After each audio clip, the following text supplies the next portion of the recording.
Hello po, welcome sa aming Be Empowered program. Ito po ay dedicated para sa mga kababayan nating Filipinos na nagwo-work abroad.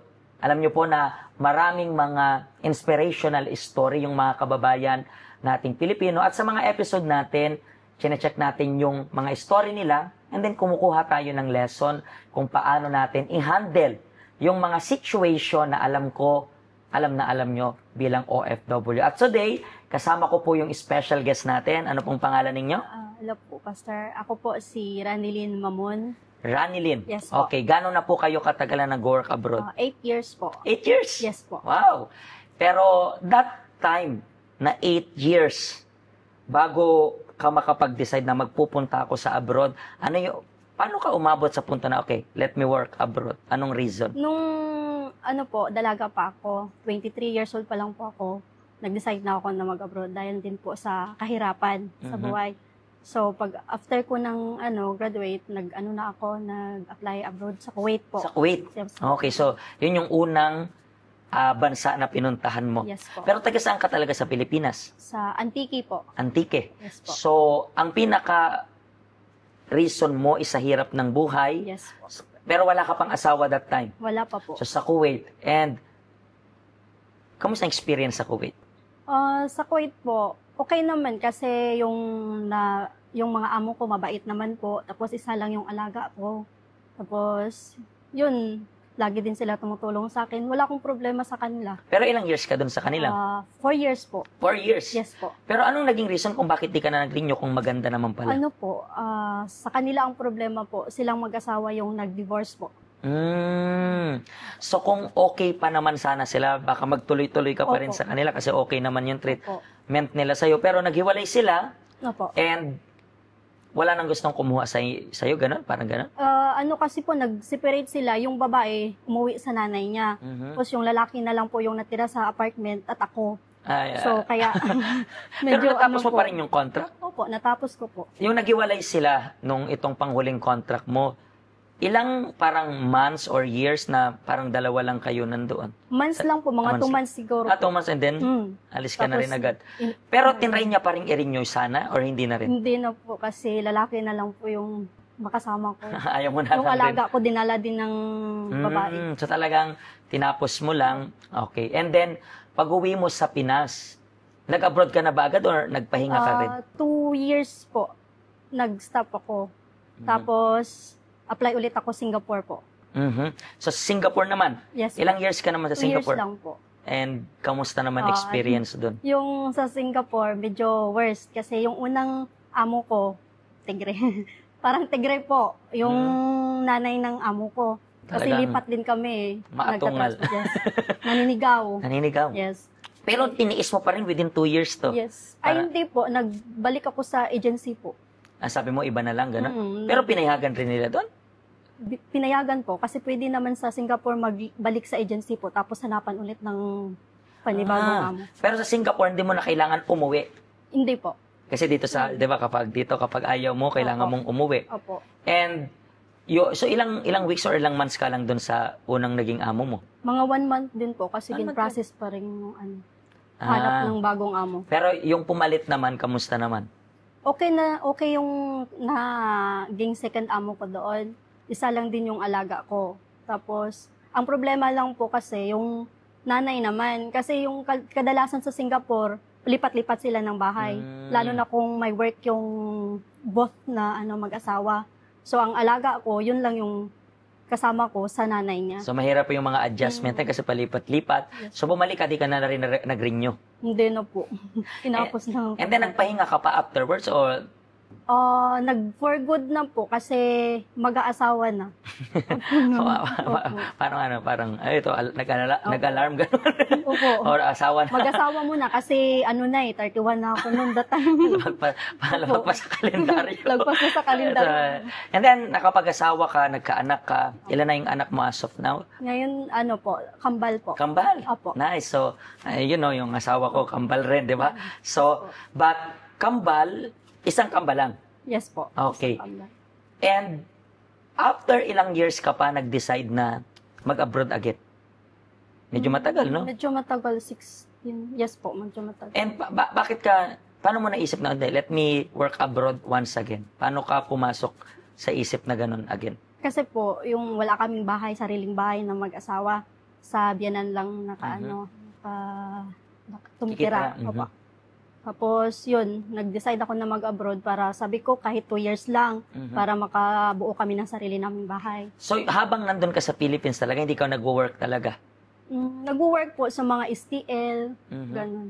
So, pero how about yung asawa mo? Nag-work rin siya? Yes po. Pero kulang lang Kulang talaga. po. So, gusto nyo ng parang may sarili kayong bahay. Mahirap rin kasi nakikitira, no? Yes po. And, napili mo na Hong Kong that time or hindi pa? Yes po. Hong Kong na? Opo. Bakit Hong Kong naman na? Kasi nga po yung sahod is malaki. Kaya Gano'n ka nakatagal dito sa Hong Kong as of now? pangalawang kontrata po ngayon. So, katatapos mo pa lang ng itong... Ng first contract po. Mm, So, magti 3 years pa lang. magki-3 years. So, ibig sabihin dito sa Hong Kong, 3 years ka pa lang. Yes. And ano naman, alam ko ang dami mong napuntahang iba't ibang bansa. Pero ano yung pinaka hindi mo malilimutang nangyari while working here abroad? Yung hindi ko po makakalimutan yung problema ako sa pera po kasi nga yung nagkaroon ng utang sa bangko dito. Dito Dito lang sa- po. Yes. Believe me, wala kang utang sa Singapore. Wala po. Wala kang utang sa Kuwait. Wala po. Dito sa Hong Dito Kong. lang po. Pero bakit? Paano nagsimula yan? Yung that time kasi, yung 3 months pa lang ako dito, yung second cousin ko po, nag-ano sa akin na mag-loan sa bangko kasi uuwi siya, wala siyang pera, namatay yung nanay niya. So, uutang ka nang hindi mo naman talaga kailangan. Yes po. Parang tutulungan Yes mo lang po. yung Parang pinilit niya. pinilit ka po niya. ako, opo. And then, anong nangyari? Ikaw nagbayad ng utang niya? Nung una, kasi sabi niya, magbigay siya sa akin ng monthly. Tapos, one time lang siya nagbayad, isang beses lang. Tapos, yung the rest na 9 months, kasi 18K yung nakuha namin. Ako na nagbayad, ako na nag-ubos. Ikaw yung Ayan. sumalo, di ba? Yes po. Paano ka nakapunta dito sa help center natin? That time, lutang ako. Naglalakad ako po sa Chunwan Mall. So, nakita ako ng isang assistant po. Mhm. Yun, in-invite niya ako, kinausap niya ako. Tapos sinabi ko sa kanya na ganito ang problema ko. So, yun. So, lutang ka that time dahil sa utang yan? Yes po. Kasi nagka-problema ko sa sahod ko. Mhm. Hindi na magkasya kung baano ko, ano yun. So, that time talaga na-depress ka. Yes po. Alam niya ng asawa mo na nangyari yan? Yes po. Anong sabi niya? Nagalit. Galit. Nagalit po sila lahat. Kasi kamag-anak mo yan, di ba? Hindi niya kamag-anak. Sa pamilya mo mismo sa yan. pamilya ko po mismo. So, nagalit siya. Kasi may target ka eh, di ba? Ang target Yes. mo, sana isang kontrata lang. Yes po. And then, ayusin ko lang lahat. Pero, unfortunately, hindi nangyari. Dahil nga, minsan nakakalungkot kasi hindi natin ine-expect na gawin sa atin yan ng kamag-anak natin. Yes po. Ba, nagtiwala ka kasi gusto mo makatulong, Yes.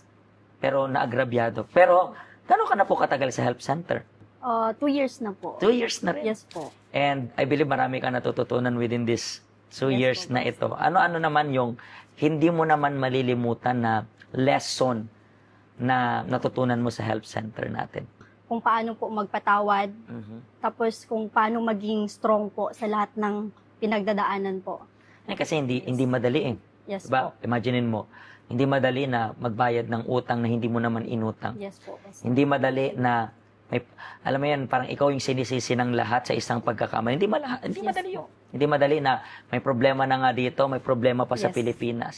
So natutunan mo kung paano maging malakas Yes dito. po. Yes. And as of now, alam natin na within 2 years, hindi naman ganun katagal, pero nakikita mo ba na yung buhay mo nag-i-improve naman? Yes po, Pastor. So ngayon, okay na yung Okay buhay. na po. So may mga challenges, pero I believe na napapagtagumpayan mo. At Yes po. yun rin yung gusto natin na malaman ng mga kababayan natin. May mga kababayan tayo na alam natin na minsan naloko rin.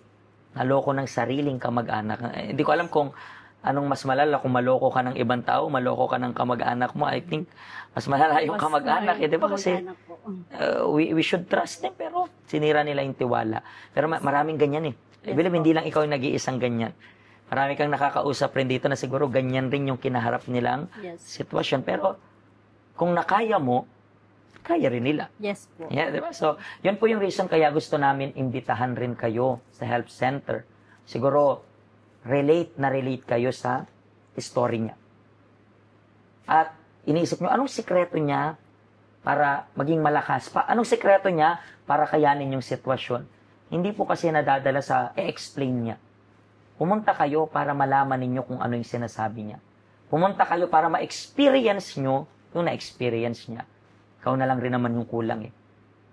Maraming salamat po sa pag-share nyo ng story. I believe maraming nakarelate sa story ninyo. And hopefully, kumalat itong story ninyo para encouragement sa mga taong, alam mo yun, baon na rin sa utang, pero kaya pa naman. Kung nakaya mo, kaya rin nila. Diba? Maraming salamat rin po. And next episode, abangan nyo po yung next na story ng ating special guest. Okay? Pagpalain po kayo ng Diyos.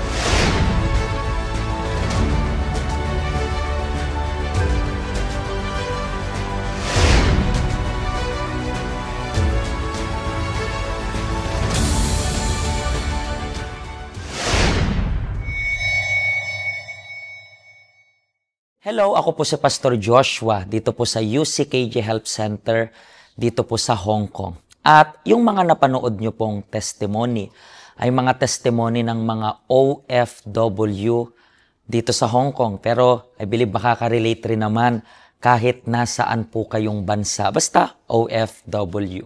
Ang Help Center po natin ay walang pinipiling religion. Base na rin po sa name, Health Center. Kung kailangan nyo po ng karagdagang information, nandito lang po sa baba lahat ng information na kailangan ninyo. Kontakin nyo lang po kami at magiging masaya po kami na matulungan ka, ma-assist ka, nasaan man po kayong bansa. Pagpalain po kayo ng Diyos.